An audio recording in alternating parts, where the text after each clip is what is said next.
আচ্ছা সোনালি, আজকে তোমার জন্য একটা কাজ আছে। কাজটা হলো, ধরো তোমার কম্পিউটারে কিবোর্ড খারাপ হয়ে গেছে, তাহলে তুমি কিভাবে অরিজিনাল কিবোর্ড ছাড়া সেই কাজটাকে কমপ্লিট করবে? আচ্ছা স্যার, আমাদের প্রথমে এই স্টার্ট অপশনটায় যেতে হবে। আচ্ছা স্টার্ট অপশনে গিয়ে আমাদের একটু স্ক্রল করলেই এই যে উইন্ডোজ ইজ অফ অ্যাক্সেস, আচ্ছা এই অপশনটা খুলে যাবে। আচ্ছা। এখানে ক্লিক করব। ক্লিক করার পরই দেখতে পাচ্ছেন অন স্ক্রিন কিবোর্ড বলে একটা অপশন চলে আসছে। আচ্ছা। ওখানে আমরা ক্লিক করব।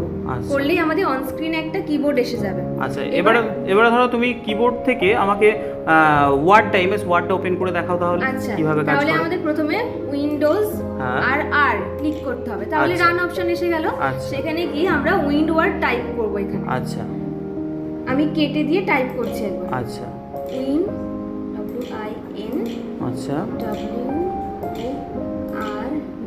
আচ্ছা। এবার আমরা এন্টার মারছি। আচ্ছা এই যে আমাদের এমএস ওয়ার্ড আচ্ছা, ওপেন হয়ে পিছনে গেল। তাহলে এমএস ওয়ার্ডটা ওপেন হবে। Open হয়ে গেল। এইভাবেই তাহলে কিবোর্ড ছাড়াও আমরা আমাদের কিবোর্ডের মাধ্যমে আমরা কাজটা করতে পারবো।